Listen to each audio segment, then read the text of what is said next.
Bismillah, alhamdulillah, wa salatu wa salamu ala rasulillah wa ala alihi wa sahbihi wa man wala amma ba'd. Har kimga Alloh taala bu dunyoda boyliqni da sinov bo'larak beradi. Shunga ko'ra buni durust anglov kerak. Har kim buni durust qabul etirga tiyish. Chunki Rabbimiz Allohning Qur'oni Karimda bizga aytilgan murojaati bor.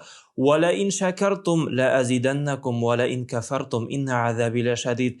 Agarda siz bo'lgan rizqlaringizga, bo'lgan shushu ne'matlaringizga, ularni ko'ra bilib, ularni taniy bilib, ularni аңлый bilib, shukr etasiz ekan, Alloh taala sizga orttirib beracak inshaalloh. Agarda siz shushindan zorlanasiz ekan, shushi bo'lgan ne'matlarni ko'ra bilmaysiz ekan, inna azabi la shadid, mening g'azabim sizga qarata bek kuchli bo'lacaqdir. Shunga ko'ra Rabbimiz Alloh taala kimgadir rizqni bera az ko'lamda, lekin uning shukri shul qadar ko'p.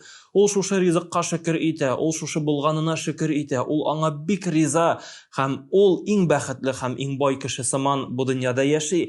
Ләкин Аллаһ Таала кемгәдер өйеп бирә, өстенә бирә, ләкин ул кеше зарланудан туймый. Һәм карыйсың, ул бәхетсез, хәтта аның берничә йорты, берничә аты һәм киемнәре, ризыклары мул булса да, ул кеше бәхетсез. Шуңа күрә Аллаһ Субханаһу ва Таала бу дөньяда безне төрле итеп яралты.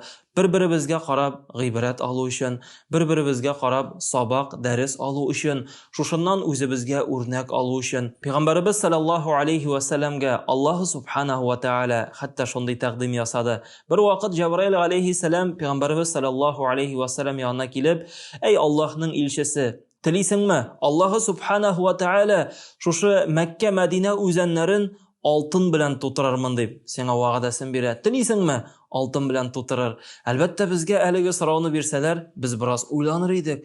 Чөнки алтын, шушындый зур байлык сиңа Аллаһ Таала тарафыннан шушындый зур тәкъдим. Без әлбәттә әлеге байлыкка кызыгабыз. Без әлбәттә әлеге дөньяга кызыгабыз. Безгә үрнәк буларак килгән пәйгамбәр буларак, әйдәгез аның җавабын карыйк. Пәйгамбәрбез саллаллаһу алейхи ва саллям Аллаһ Тааладан булай дип сорады: "Мин бер көнне фәкыйрь булыйм. Ягъни бер көнне минем ризыгым булмасын. Шушы көнне мин синнән сорармын, шушы көнне мин сиңа ялварырмын. Я Раббым, мине ризыкландыр. Миңа шушы дөньяның ризыгын бир" дип Аллаһка ялварырмын диде. Икенче көнне: "Я Раббым, син мине тук кыл, мин шушы булган нигъмәтләргә сиңа шөкер итәчәкмен" дип Аллаһ Таалагә мөрәҗәгать итте. Ягъни Пәйгамбәрбез саллаллаһу алейхи ва саллям дөнья байлыгын сайламады. Пәйгамбәрбез саллаллаһу алейхи ва саллям бу дөньяны сайламады, чөнки бу дөнья ул фани, ул вакытлыча, ул безгә Аллаһ Таала тарафыннан сынау мәйданы буларак бирелгән. Шуңа күрә без һәрберебез бу дөньядан китәчәкбез.